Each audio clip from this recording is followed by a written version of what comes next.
Psalm 23, the Lord is my shepherd. The Lord is my shepherd. The Lord is my shepherd. I shall not be in want. He makes me lie down in green pastures. He leads me beside quiet waters. He restores my soul. He guides me in paths of righteousness for his name's sake. Even though I walk through the valley of the shadow of death, I will fear no evil. For you are with me. Your rod and your staff, they comfort me. You prepare a table before me in the presence of my enemies. You anoint my head with oil. My cup overflows. Surely goodness and love will follow me all the days of my life. And I will dwell in the house of the Lord forever. And I will dwell in the house of the Lord forever. And I will dwell in the house of the Lord forever.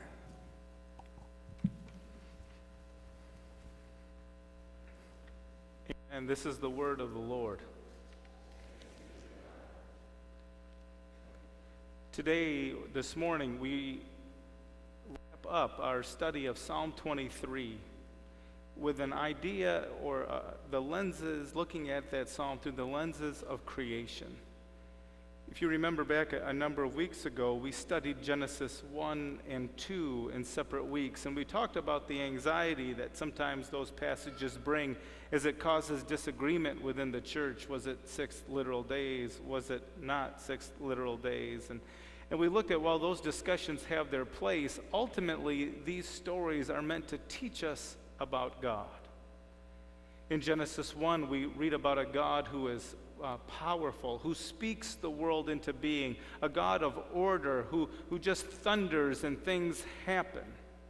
It's a God who knows what he's doing. It's a God who creates things and is powerful and is in order. In Genesis 2, we see a God who really flows. We are introduced to God's personal name. It's no longer just Elohim, but it's Yahweh.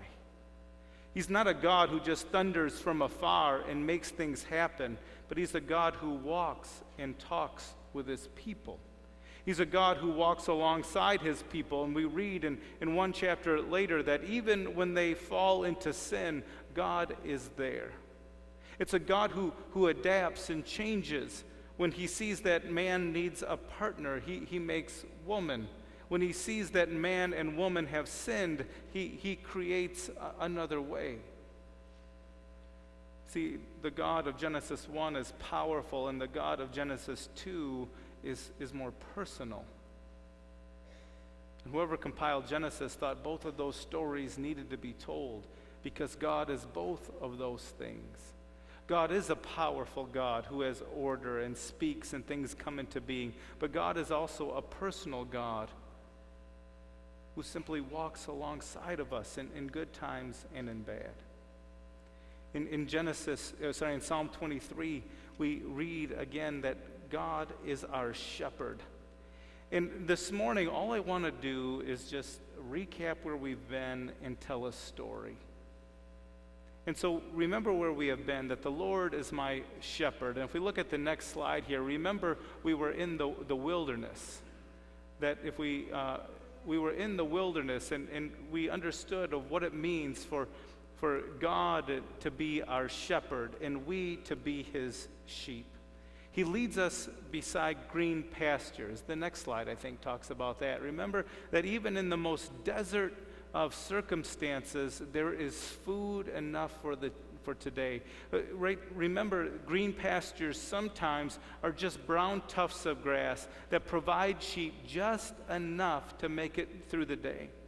And there are other times where there's a hillside that might be green, and we might be doing well, and at other times we have lush meadows, right, where we have more than what we need. And in this congregation, all of those hillsides are represented. For some of us as sheep are just scraping by, trying to get done today what needs to be done today. And that might be true financially, right? But it also just might be true relationally. That husbands and wives get to points where they're just trying to survive. Or for some of you as teachers and as students, this is a really rough time of year.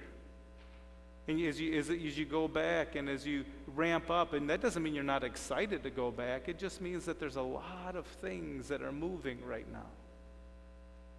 And you have just enough to get through today. For others of you, life is good. There's not too much, but there's not too little either. And for some of you, God has blessed you beyond all measure. That's true financially, that can be true relationship-wise, that can be true in a variety of areas. That you find yourself in a meadow. And we talked about learning to be content in each of those situations. So he leads us beside green pastures, even though none of our pastures look alike. He also leads us beside quiet waters, right? We talked about the difference in this next slide between the raging waters of the desert at times. This is not quiet waters. If you see this coming, you're in some real trouble. But rather like the next slide, which is also in Israel, he leads us beside quiet waters. This is a great place to hang out in Israel. And this idea that God gives you water, which is important, of course, in life, but it's also the idea of refreshment. And we talked about he makes me lie down in green pastures and makes me still by these quiet waters. That somehow in the midst of turmoil, God is able to come into our lives and give us peace. Not in our circumstances, but peace even in the midst of our circumstances. In other words, God doesn't always promise us full green fields or nice calm waters, but he will settle us down. He will settle our souls. And then last week, this next slide, we talked about he leads us in paths of righteousness. And we talked about those sheep paths, right, that we learned about, and that God directs our path, and God guides us, our shepherd guides us where he needs us to be. And then this one, we see, remember that even though those paths sometimes are not smooth, the psalmist says that God will give us the feet to walk the path that he has put before us. What we think about today is that sheep are not the smartest of animals. Some of you have talked to me about raising sheep over the last couple of weeks, and if there's a refrain I hear over and over again, it's that in some way I am told they're dumb. But smart sheep know one thing. Smart sheep know to listen and follow the shepherd. You see, today we end our series of even though I walk through the valley of the shadow of death, I will fear no evil. Even though I walk through the darkest valley. And now some of you grew up in translations that talked about darkest valleys, and others of you talked about valley of the shadow of death. Which is it? In Hebrew, yes. Right? This next slide, you're good. This next slide talks about, you could see I just have a couple pictures of people hiking in Israel, and people would be hiking along similar paths that sheep and other animals take. Whenever you're hiking in Israel, you're looking for landmines, both the military kind and the animal kind, right? And so as you're walking through there, even though I walk through the valley of the shadow of death, I will fear no evil. The next slide is actually our group, right? When we went to Israel, who were hiking down a mountain in Galilee, right? And this is one of the scarier hikes that we did, but that's why we have insurance. So so we walk that, right? And it's a good reminder to hike up that hill on the other side, the gentler side, is a very difficult task. And sometimes to go down, people who are scared of heights don't do real well on this one. Right? But sometimes this is the path that God leads us on. And then this final slide, right? We see that the desert is an extreme place. Right? For some of you who have been to the desert, right? It's an extreme place. The desert, I mean, sometimes the hottest I've ever been is in the desert. And I told you a story about Desert Warfare School, but also for those of you who've been to the desert, at night it gets incredibly cold. I remember sitting there just shivering. I mean, it was only like 55 degrees. It doesn't seem that cold, but when it's 125 during the day, it feels really cold. It's a place of extremes, but there's also incredible light and incredible dark. For those of you who have hiked in the desert and don't have sunglasses on, it can be overwhelming as you look out and as you're walking through it. It gives you a headache. And then you turn a corner, and if you find yourself in a shady spot, all of a sudden it goes from bright lights to incredibly dark. Welcome to the valley of the shadow of death. As the psalmist wrote this, he was probably in the desert watching his own sheep or the sheep of another shepherd, and in that he could see the shepherd leading his sheep, or in his mind he would remember those times when he led his sheep through the valleys of the shadow of death. Things get nervous when you enter that valley, right? You could be on a ridge line, you could be on whatever, and suddenly you go from being able to see, and all of a sudden that bright light goes away, and what appears to be darkness is there, and the sheep get nervous. It's in those moments that the shepherd will slow down, that the shepherd will start to talk to his sheep. It's in those moments that the shepherds I've even seen begin to sing songs, not just because they're bored, but they begin to sing songs because the sheep will hear their voice, and the sheep will follow the shepherd. You see, it's in those times where the sheep need to remain closest to the shepherd. See, sheep are not the smartest of animals. Some are. Smart sheep know their limitations and trust the shepherd. The shepherd in the valley of sometimes the shepherd leads us in the valley of the shadow of death. And then sometimes during those times, the shepherd leads us safely around the valley. Right, there are times when the shepherd will see the valley, see the danger, and find another route around, so that the sheep don't have to endure. And in those times, and as we think about our lives as the sheep, there are times when darkness comes, and the shepherd, Christ or whoever, knows us to bring us around, and by whoever I mean Father or the Spirit, leads us around the trouble. And sometimes it's the dark valley, right? Sometimes when I say the smart sheep know the shepherd's voice and they trust and follow the shepherd, there are some times when we as sheep get too smart for our own good and think that we know the best way. And it's in those moments, right? It's in those moments that danger comes. How many of you haven't had some experience in life where you wanted something, you were sure you wanted something, and God apparently said no, and you were frustrated with God only to have God show up in a different way? And you look back and say, I am thankful that God did not answer the prayer in the way that I wanted it. You see, God, the shepherd, leads us in paths of righteousness. God, our shepherd, leads us in paths in safety. And there are some of us, if only I could have married this person, and God says, no. I have somebody better. Or, that's not the path that I have chosen for you. Or, God, just please let me get this job. And God says, no. I have something better. As a child, or as I grew up, I decided I was going to be a minister. My prayer was simple: God, please never give me a church in Iowa. And God said, okay. And he made me a professor in Iowa. And we went kicking and screaming in some ways there. But we were brought together. And I don't think Jody and I would have traded that for experience for anything.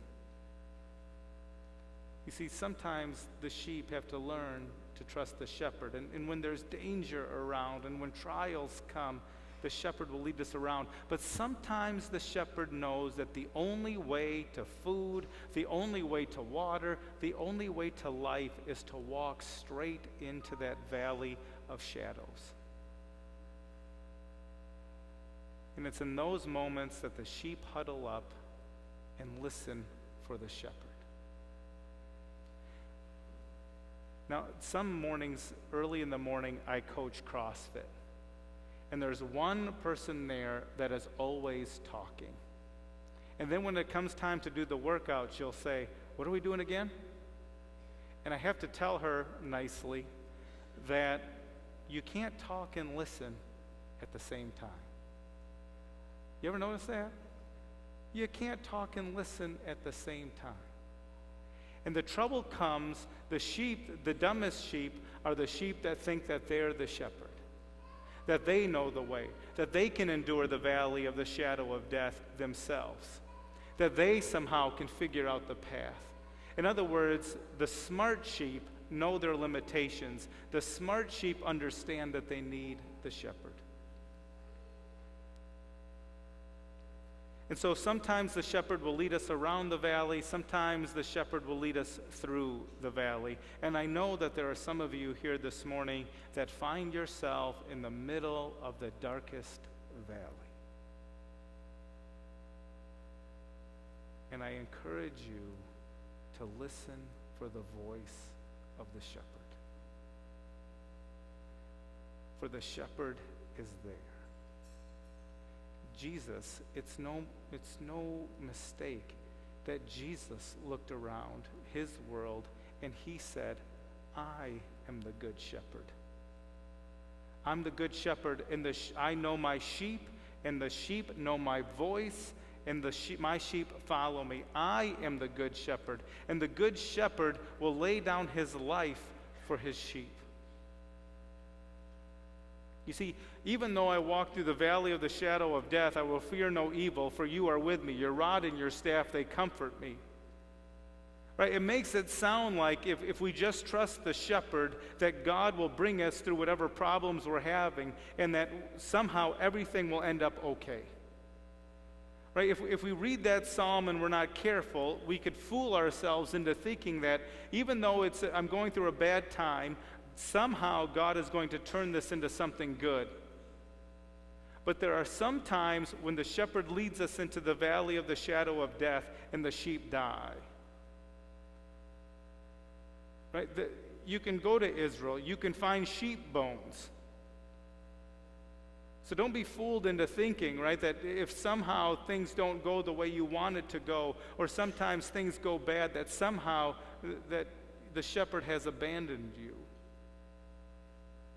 And also, don't fall victim to the health and wealth gospel trap that will somehow say, if you just believe harder, you'll make it through the other side. Because some of us have walked through that valley, and we've prayed for that through that valley, and we have listened to the shepherd, and either a loved one or ourselves or something has never made it through that valley.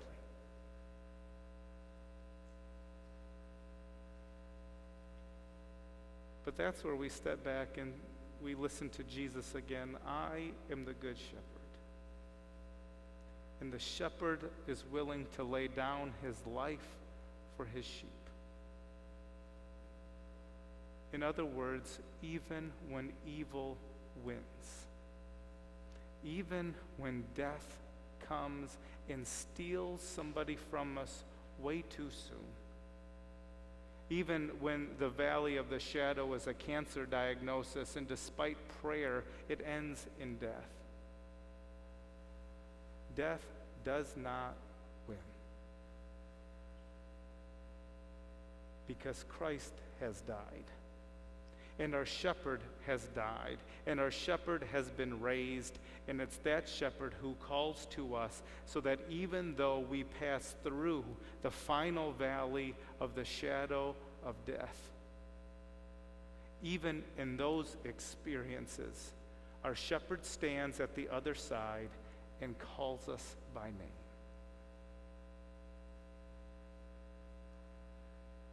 Psalm 23 is a passage written by somebody who had his eyes open to creation.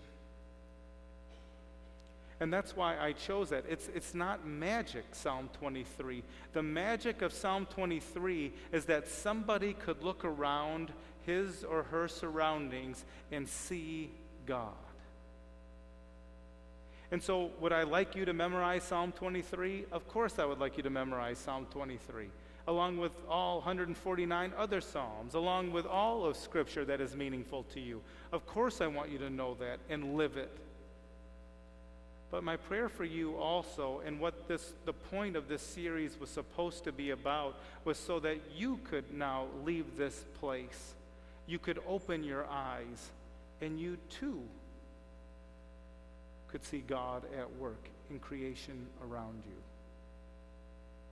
Some of you are going to get on a river this afternoon. And I hope you have fun. That's what the point is. But in the midst of your fun, keep your eyes open and look for God. Some of you have wonderful Sunday afternoon rituals of walking or jogging or whatever it is. It's a couple weeks until we start watching the Lions lose, right? It's not just about Psalm 23. It's not just about the shepherd. It's about a psalmist who could see God at work in the creation around him. God has given us his word, and that is the ultimate gift. But God has also revealed God's self to us in creation. And my prayer for myself and for you is that, like the psalmist, we have eyes to see him. In the name of the Father, Son, and Holy Spirit, amen. Let us join together in a time of prayer.